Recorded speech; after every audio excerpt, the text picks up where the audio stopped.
Good morning, everybody. Thank you for joining us today for the Spring 2012 SJSU Colloquia Series. This is Dr. Bill Fisher, and along with my colleague Lori Bell, we're co-coordinators for the Colloquium Series this spring.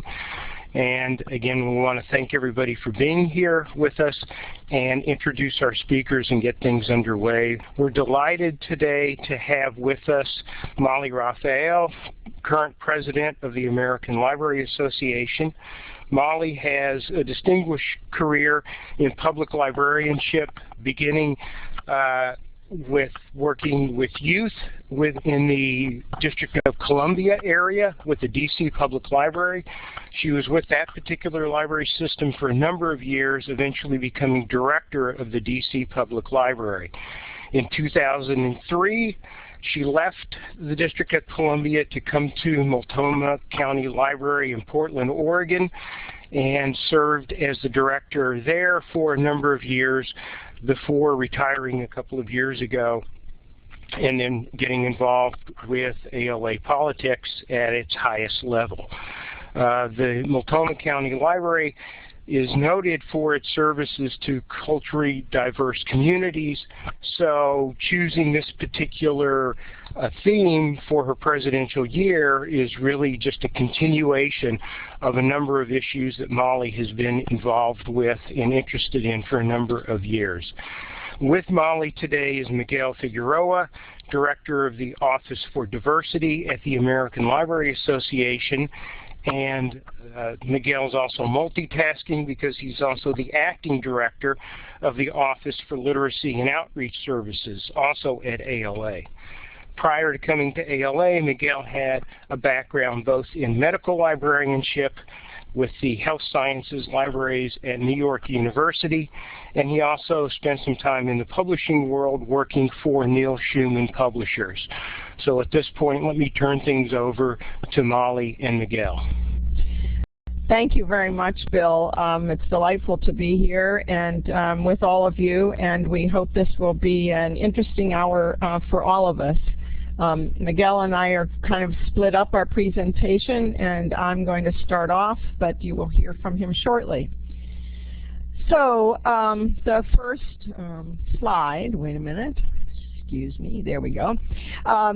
Empowering Diverse Voices is the initiative, one of the two initiatives that I selected as ALA president, and this quotation from me is really kind of the background about why I thought about this particular area.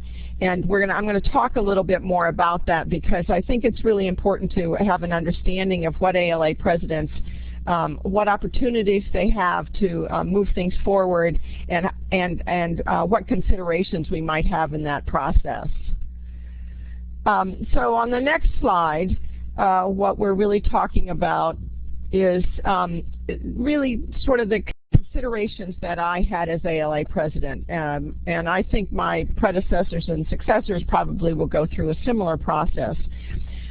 First of all, obviously, it doesn't make sense to try to do something, and frankly, ALA wouldn't let you do something if it wasn't part of the strategic priorities of the association. So diversity, for instance, has been a key action area for the association for a number of years, and also in the latest strategic plan that ALA has adopted, the idea of building the profession, which has some subsections, some objectives around diversity and leadership development. So it's very much grounded in what ALA's priorities are. It's also, I think, really important to recognize that you have to, if you're going to put a lot of work into something, you have to be really convinced that it's an important thing, an important contribution. So this is an area, as Bill said in the introduction, that has been a part of my focus in my work, my day job, and really continued and gave me a great opportunity, I think, within ALA. Also, it's really important to recognize that we can't do this by ourselves, that change happens and progress is made because a number of people contributed to it. ALA presidency is for only 1 year. That means you can advance an initiative over that year, but in general, if you're not building on something that someone else has done in the past, you're starting from scratch and you really won't get enough traction to get it off the ground. Also, it's been very key in these initiatives that I've adopted and identified to have other ALA members who share my passion, who really will volunteer their time and their energy to advance the concept of what we're trying to do, of really developing leadership opportunities for this more diverse workforce that we are recruiting. Also, I've learned through my work over time, particularly when you work on a board and in a volunteer position, that having the key staff who are paid to work every day on issues is really important. So it was very important for me to not only make sure I had a place that this initiative could land within ALA headquarters staff, and that's Miguel and his huge staff of one other person. There are a total of 2 of them in the office. But also key staff who I knew were really involved and interested in advancing these initiatives. Miguel and Gwendolyn have been really key in helping moving this forward from the very beginning when I first started talking about it. Also, I think it's been very important to pay attention to the structure of ALA and its unit. ALA has a huge amount of activity going on. It has all these different divisions and roundtables and committees. And if we don't build into that structure, we just add something else on that's more work to be done. So I worked very hard to figure out how do we involve divisions and roundtables and other entities within ALA. As I mentioned earlier, this is a 1-year initiative that you get to do, but as long as you're building on something else, it can go forward. Also, obviously, as I am no longer president in a few months, I can continue to be supportive of this and work on it, but it needs to be part of what are the daily operations, the initiatives that are being carried on throughout ALA. And I'm ready to hand this off. Miguel and his staff have been doing great work on it, but so have many other people within the association. So that's basically the rationale for doing this. So the next slide is really looking at what's the impetus for this. Why was I particularly interested in doing this? And certainly in my work life, but my day job, but also in my work within ALA, it's very interesting to see how the changing demographics in our country are having a profound impact on how libraries are doing their work, what kinds of focus each of them has. I did some major work in this area when I went to Multnomah County in Portland, Oregon, where we had smaller populations, less diverse population than we did in DC, but smaller populations that I knew we could be serving better if we really worked hard at how to do that. So through that work experience, I saw some ways that we could apply things both in my professional association as well as in my work environment. Those changing demographics are in communities, in colleges and universities and schools all over the country, so no matter what kind of job you're working in, you see the impact of those changing demographics. Also, if you've done any work around diversity in decision making, you find that there's a very high correlation with improved decision making when it's a diverse group that is making the decision. I actually was preparing a talk a few months ago, and just out of curiosity, I Googled diversity and decision making.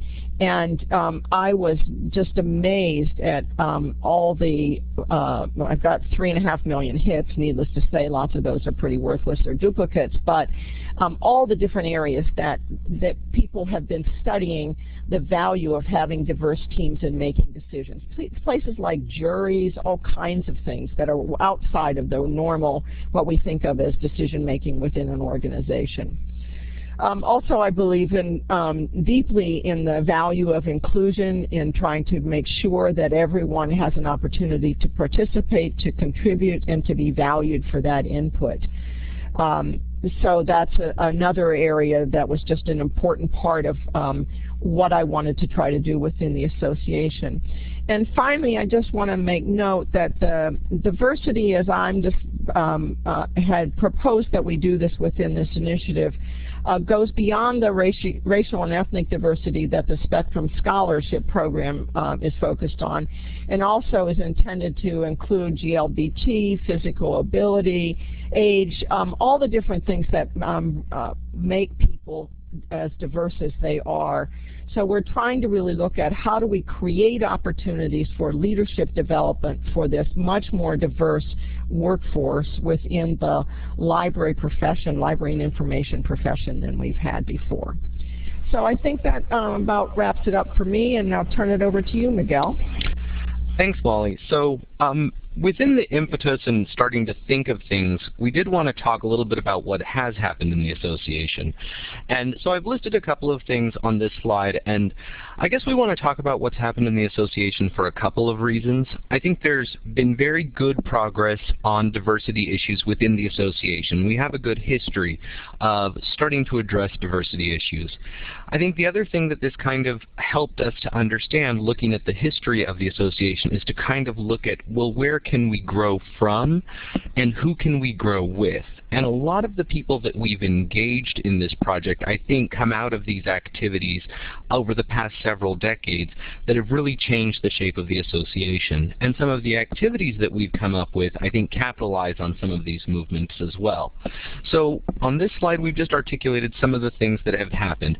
The Gay, Lesbian, Bisexual, and Transgender Roundtable finds its roots in a task force of the Social Responsibility Roundtable in the 1970s.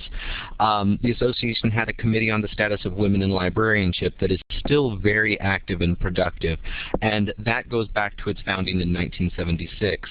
The Committee on Diversity was established in 1984 out of a special presidential committee on library services to minorities and then a council committee on minority concerns. And like the Committee on the Status of Women in Librarianship and GLBTRT, the Committee on Diversity is still very active in developing policy and initiatives and moving the association forward and focusing efforts. ALA Council adopted Policy 60, Diversity, to the ALA Policy Manual in 1988, and that informs much of what the association stands for when it comes to diversity. One of the things that my office works with most closely is the Spectrum Initiative, which was launched in 1997 with the first class of scholars that were announced in 1998. And as Molly said, I think that this initiative kind of moves beyond the scope of Spectrum, but it builds on a lot of what Spectrum tried to do within the association. And I'm happy to be talking to SJSU because so many Spectrum scholars have found their way through the San Jose program. We also noticed, as Molly said, diversity is added as an ALA key action area in 1997 and has seen several iterations through different strategic plans. The Office for Diversity is created in 1999. And then again, going back to Molly's idea of expanding the idea of diversity, we point to the ASCLA Century Scholarship, which was founded for library school students with disabilities, and it was created in 2000. I will note, I mean, this is just association things, and it doesn't even cover the tremendous contribution that's happened from the 5 independent associations of ethnic librarians, the American Indian Library Association, the Asian Pacific American Librarians Association, the Black Caucus of ALA, the Chinese American Librarians Association, and Reforma, the National Association to Promote Library and Information Services to Latinos and the Spanish-speaking. And their contributions are certainly reflected in this new initiative, and their leadership has had a great role in shaping this initiative. Going from the history, I think it's also important to talk about who helped shape this. And as Molly kind of indicated, we have ALA leaders, including some past presidents, leaders from different ALA units, and by that we mean divisions, but also those round tables and other areas of the association that have an interest in diversity. The Office for Diversity has contributed, certainly, and it has provided a tremendous opportunity for us to further our efforts and initiatives. The ALA ethnic affiliates have played a huge role, ALA, PALA, BCALA, and CALA. And we've embraced both library leaders who have worked on the issues for years, but also some new voices who are bringing new dimensions to diversity. And throughout this process, I think we've continued to ask, how do we move beyond just preaching to the choir to make diversity a really inclusive message that lots of people can see value in? So now, just a little bit about the process and how we pulled this together.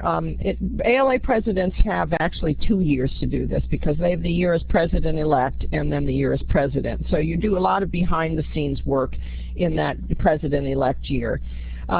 We have an advisory committee that is made up of ALA leaders who have been involved in diversity issues for a number of years.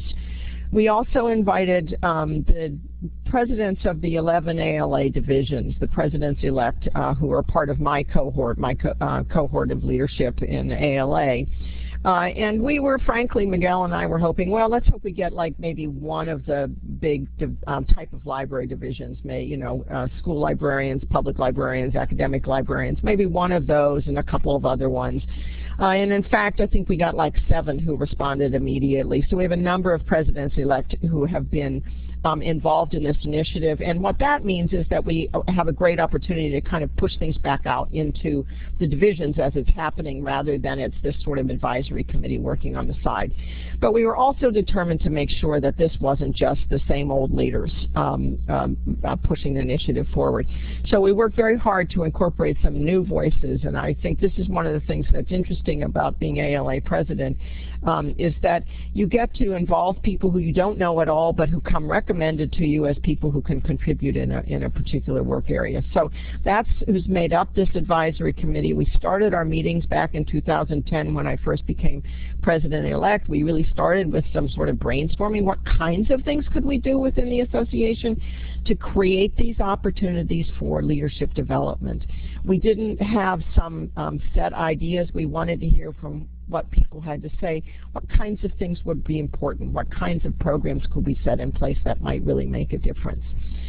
So we wanted to go with these kind of big ideas of really finding ways of engaging these new people that were getting involved in the association with such different and diverse backgrounds. We wanted to set up ways that we could actually have models that that we would make some connections for people that would be something that we could then sort of replicate within the association. At the same time, we knew we had limited time and resources, so we decided it was really important to focus our efforts on a few projects. So we had this brainstorming session, kind of sifted through the ideas, pulled them together in a way that we could look at them and combine ideas, sent it back out to the group, got some feedback, and came up with several different projects that we could implement over this year to push this concept forward. And I think I'll turn it back over to you again, Miguel. Thanks. So as Molly said, through the process we kind of identified several strategies, and it sounds kind of obvious that to approach diversity you really should have a diversity of approaches, I guess. And this is truly the work of lots of different people coming together and looking at issues, looking at possibilities from lots of different angles to get to these 5 kind of core ideas or elements that build towards the strategy, the overall strategy of the initiative. So we're going to walk through each of these, but I just wanted to introduce the 5 kind of areas that we have. One of the ideas was an association options fair, champion connections, which we'll kind of unpack and interpret for you. We're doing some leadership programming, a leadership video series, and then a project to really build bridges across mentoring. And some of them, it's obvious how they connect to diversity. Through the rest of them, I think we'll explain the connections they make towards diversity and what we're learning and how we hope that they are changing the association and the profession, each of the strategies in their own way. So Molly's going to talk through our first one, which is champion connections. So Champion Connections was an idea that sort of bubbled up in this group, and it was really because there were a lot of people in the on the advisory committee that knew that they had had people who had helped jumpstart their careers, jumpstart their activities within ALA and professional associations. This is really quite different from a mentor. This is really someone who is sort of a few jumps ahead of you within an organization, who somehow you happen to connect with, who decides to put forward your name as a recommendation for somebody to be involved. And I'm going to give you a very specific example. When I was putting together this committee, Camilla Leary, who was the president 2 years before me, had worked with a woman named Mary Jo Vanitas, and if those of you who are skimming down the slide, you'll see her name at the bottom. Camilla didn't know Mary Jo, but Mary Jo came recommended to her by somebody who did know Mary Jo, and who Camilla highly respected, who said, you should put Mary Jo on some committee. She's fabulous. And Camilla, respecting this other person's recommendation, said, okay. And she put Mary Jo on an initiative that she worked on, which was a family literacy initiative. Camilla's recommendation from her colleague for Mary Jo really changed everything, and it moved Mary Jo from being somebody who was an association member and maybe had been on a couple of division committees to really being at the highest level of coordinating ALA activities, working with the president, coming up with kind of a national program. And it really shows, and then after she finished that, I think when Molly came to be president-elect, Camilla kind of passed Mary Jo on and said, Mary Jo did such a great job. And again, it mirrored the same thing. Molly didn't know Mary Jo, but that connection of Camilla to Mary Jo made all of the difference in the world. And I think for all of us, it's the idea that none of us got here alone, wherever here is. You were usually brought here by a leader who helped you. For diverse people, I think, and for newer emerging leaders, it really makes all the difference to have the opportunity to find a champion and to discover new levels of leadership. And so what we wanted to do was really provide that space for connections to be made. And our idea was to recruit some very solid, experienced leaders from the association, so past presidents, division presidents, executive board members, etc., and put them face-to-face with some new or emerging leaders, individuals who have some experience in the association but who are really looking to take the next step up in their involvement. We had a great event at Midwinter. We had 25 champions and 25 emerging leaders, and I think what we walked away with is that both parties were really happy to have the exchange. The leaders got a lot out of it just from seeing what new professionals were bringing to the profession. So how is our profession changing? And the emerging leaders had a great chance to get some great career advice, but to also have somebody who would say, I'm going to work to get you on X, Y, or Z committee, or to get you to the next step you need to be doing, or to get you to talk to somebody who's going to change your involvement in this association. So Champion Connections, I think, was kind of a test project that now we're looking at new ways of getting that to a larger scale throughout the association. So how can we make sure that as people are growing in the association and experiencing new levels of leadership, that we're also making sure that they cycle back and bring in new voices into the mix and make sure that we're all carrying each other forward. The next activity is the Association Options Fair. And I'll go ahead and say this is kind of one of those examples where the elements of Molly's initiative really speak to different levels of diversity and different ideas. We call this a diversity leadership initiative. And one of the things that as we worked through with the planning committee, what that meant was a lot of them kept echoing the idea that leadership starts from lots of different places with lots of different people. The Association Options Fair is kind of the flip side of the Champion Connections. It's looking at people who are just making their entry into the association. So if we want you to be a leader, we have to find a way for you to find entry into different positions within the association. I'll be honest, as a staff person, and I think Molly would echo this, or any leader within the association or anyone who's experienced ALA, is that it can be very intimidating to see all of the opportunities that are available to you. Roundtables, divisions, ALA committees, the association at large. There's so many different opportunities to take on that sometimes it can be intimidating, and a lot of us kind of just get stopped in our tracks of, I don't quite know what to do. I don't know where my talents and skills can be used in the right way. So the Association Options Fair was kind of our idea to provide new and diverse members a way to understand the complexity of ALA and also find ways to put those people who need member volunteers and new leaders in touch with people who are interested in doing that. So the first step towards leadership development was to know the leadership and involvement opportunities that are available for you. So the Association Options Fair will actually be what it says. It's going to be a fair at the annual conference, and essentially we've invited different member groups to share their opportunities for new leadership with attendees of this event. The participation will be open to anyone. We hope a lot of LIS students, a lot of new or recent graduates will join us at the Association Options Fair to really talk with people and say, what can I do for you? How can I contribute to this organization? Diversity really can't happen unless we have lots of people in the mix working at the same levels of involvement. And so we hope that the Association Options Fair will really give us that new opportunity. Our member coordinators on this project are Trevor Dawes, who's been very experienced in academic and research libraries. He's been highly involved in ACRL, but also involved at the association-wide committee, association-wide level, having chaired the Committee on Diversity, served on the nominating committee, etc. And then we also have Holly Okuhara, who has a connection to Molly, had been kind of Molly's guide and partner through the Utah Library Association meeting.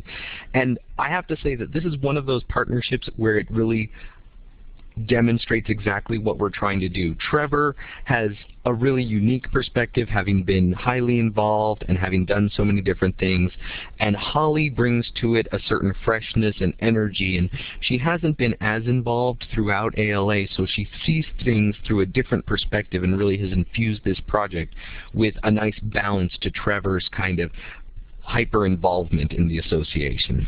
The next part of the program is going to be diversity leadership programming.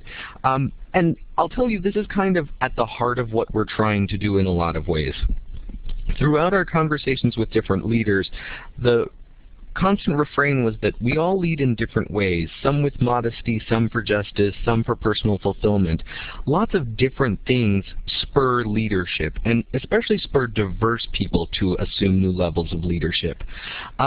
What we really wanted to do with this element of the initiative was to find out what can be learned about the intersection between diversity and leadership. What do diverse people bring to leadership that might be different or advantageous, etc.? And how do we leverage each of our own personal diversities towards a leadership focus? To do that, we thought we would try and develop a series of learning sessions to really focus in on what we mean by diversity leadership and how diversity affects leadership. The first of those sessions will happen in the spring, hopefully in April or May, to really just talk and set the tone of what is meant by diversity leadership.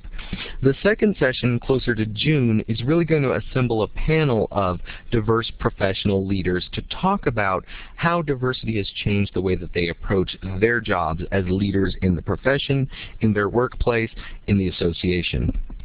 And the member coordinators for this project have been Dale McNeil, who is Director of Public Library Services at Queens Library and has had extensive involvement in GLBTRT and at the association level, and then Janice Welburn, who's Dean of Marquette University's Rayner Memorial Libraries. And Janice has been very involved in ACRL, has also been involved in the Black Caucus of ALA, and had other leadership experiences to really bring a nice balance to the work that Dale is doing. So we're very excited for the diversity leadership programming and how it's going to try and contextualize what we've meant by diversity leadership. A leadership video series. This was the idea that we needed to capture the diversity of leadership pathways and the diversity of people who are in leadership positions. So we took advantage of the ALA Midwinter Conference. We hired a firm that could do videos and edit videos for us. And then under the leadership of Loida Garcia-Fibo, who is the member coordinator leading this effort, and she's the coordinator of special services at Queens Library. I guess we picked on Queens Library with two people for this initiative. Loida has some experience in working around with video and that sort of thing. What we did was we just sent out a call to people. And we went to all kinds of people. We didn't really want to just pick people who were in visible leadership positions that were association-wide. So we went to divisions, we went to roundtables. We looked for people who had been candidates for division presidents but had lost. So we weren't looking for just people who had made it to a certain point within the association. We were looking very broadly, and we're thrilled with the response that we got. It was 2 days of filming, everyone was doing a recording that was just a few minutes, and we didn't give them much direction. We just asked them to tell their story about how they got into leadership roles. And some people picked the thing that launched them at the very beginning of their careers. Other people talked about someone who had been a champion of theirs all the way through their careers and kept pushing them to try new things and to reach out for new challenges. We ended up recording a total of 27 different diverse leaders, and we're in the process of editing those videos now, and they'll be available on the website. We'll launch that in this sometime in the next couple of months as a way of talking about how many diverse stories there are. They're little vignettes. They will be 2 or 3 minutes. They won't be half an hour of somebody talking. And I think we may very well put them up on YouTube. We may do a lot of things with them. We haven't quite figured it out yet. So that's the leadership video series. So watch for that. It will be available, and we'll be publicizing when it's available.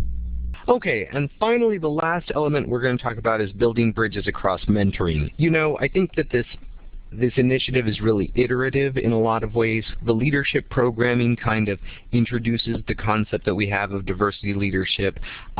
Association Options Fair and Champion Connections really look at levels of involvement and the importance of being involved in order to be a leader. We think that that's essential. The leadership video series, I think, does an excellent job of articulating people's different leadership stories and how diverse our profession can be and really is if we celebrate and recognize the diverse contributions that have been made. And then I think it's impossible to talk about diversity leadership or leadership of any kind without talking about mentoring. Mentoring remains a constant conversation within the profession. I think we all recognize that it's one of the most important ways to build successful leaders, both in the workplace, in the association, however you'd like to see it.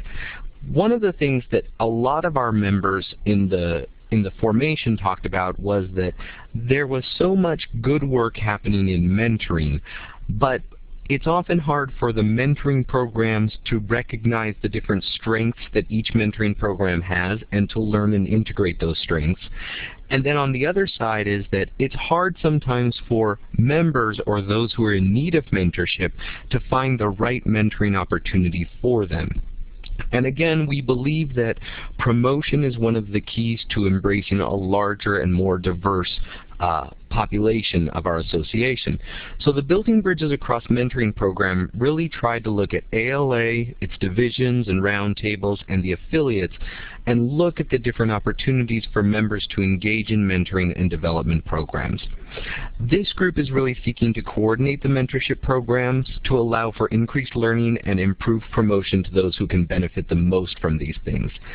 What we're hoping we'll end up with at the end is a list of available mentoring programs, and then some sort of system by which we can seek to strengthen efforts in this important area of leadership development. That new centralized home for members to learn about mentoring initiatives and also encourage member leaders to collaborate across different initiatives.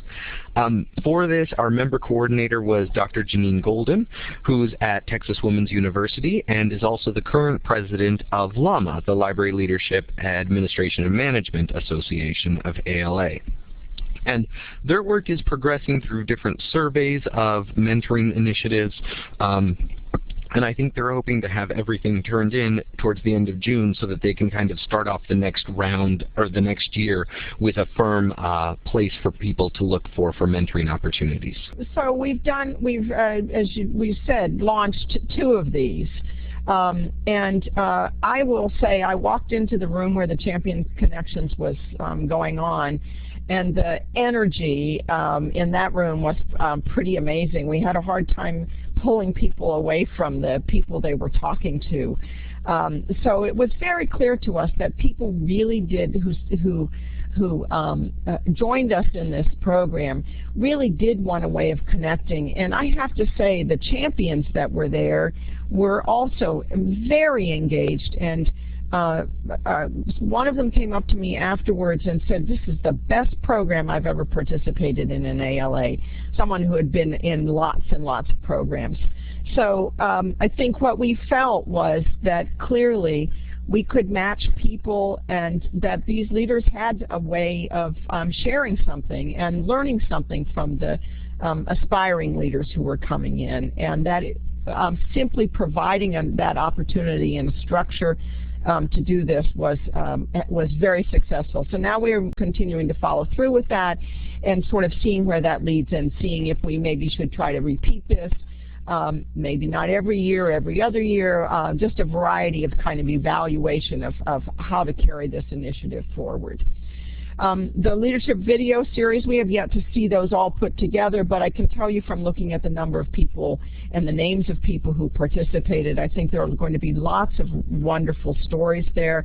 And I think the stories are going to be incredibly diverse, from a small event that happened in someone's career to what has been most important throughout a 20-year career or 10-year or 30-year career.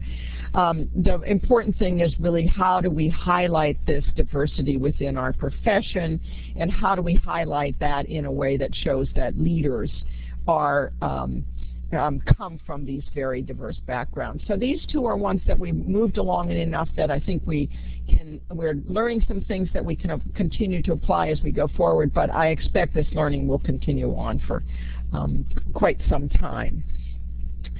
I think that's it. Well, we'd like to kind of wrap up now and go on to any questions that you may have. We thank you very much for your attention through this, and Miguel and I stand ready to answer any questions that you might have.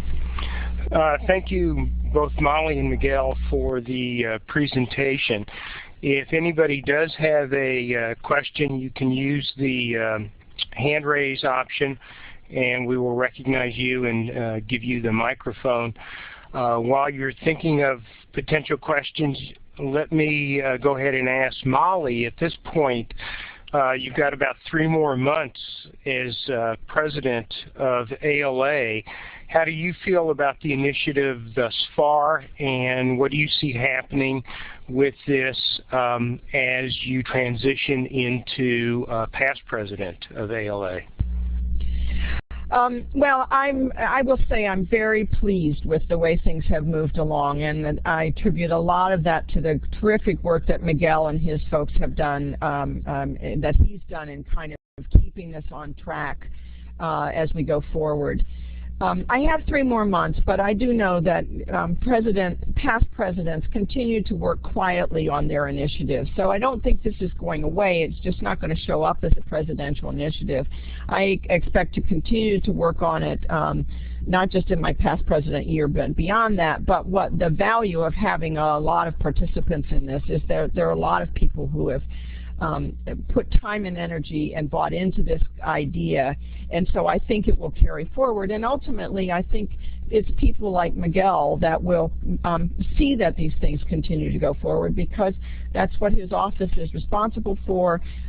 There is a committee on diversity. There are a number of things that ways that we can continue to move it forward.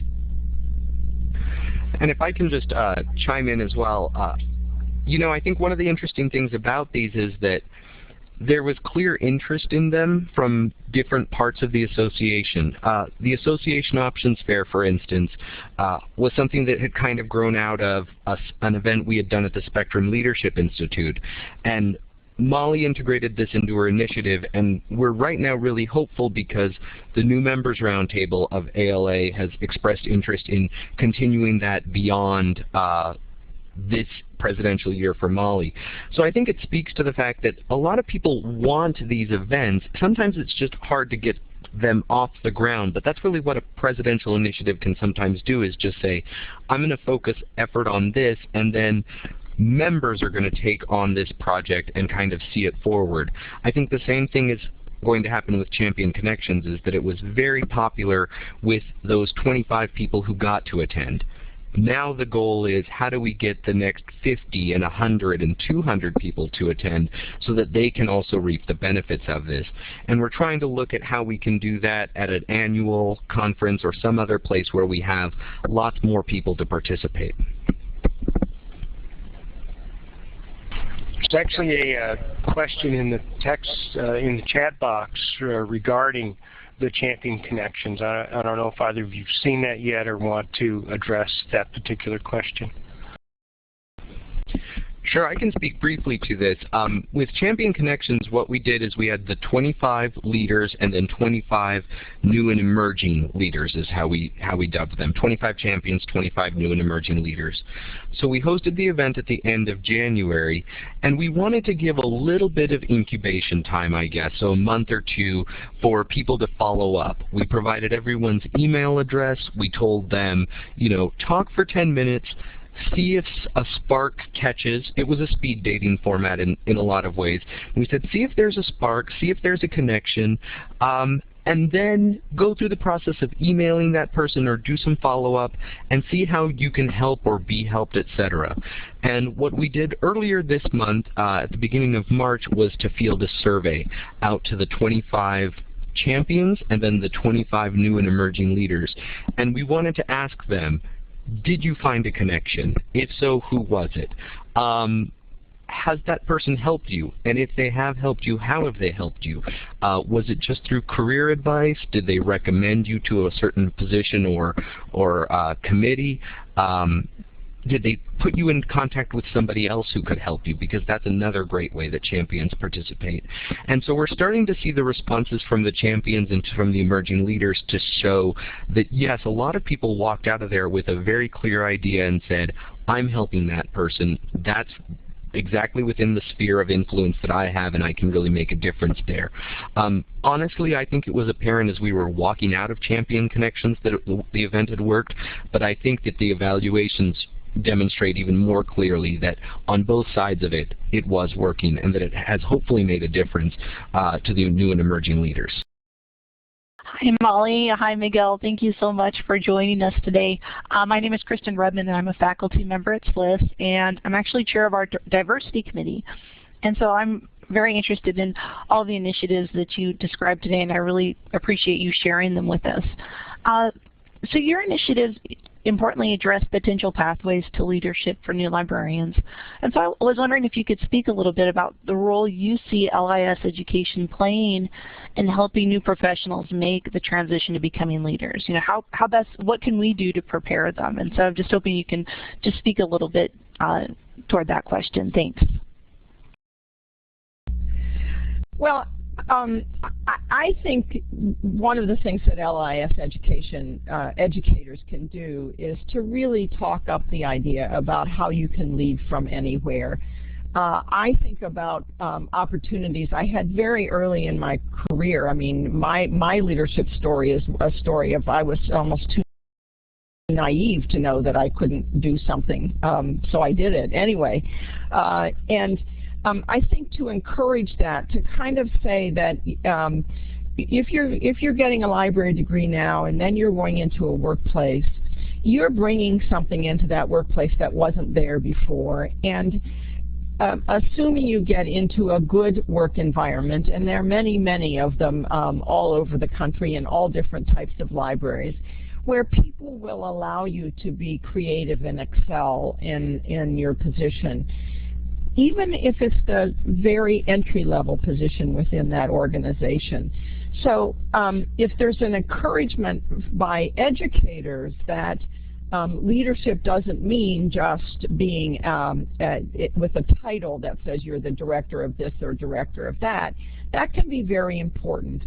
I also think after you've been in, as you've worked a few years in the profession and in a place, when new people come in, that you encourage that same kind of thing.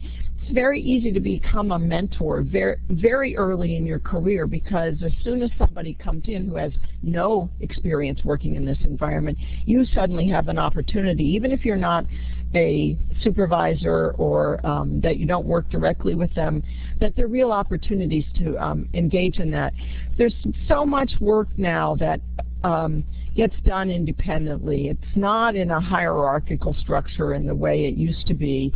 That if you can't begin to develop those leadership skills from the very beginning, you know, frankly, most of you who are listening to this or maybe listening to it in the future, have had numerous opportunities for leadership development when you were a little kid, when you were a variety of different things. So it's really starting to put those to use, but I think encouraging that in library schools, that's part of what the expectation is in the working world, would be a very important step for library educators.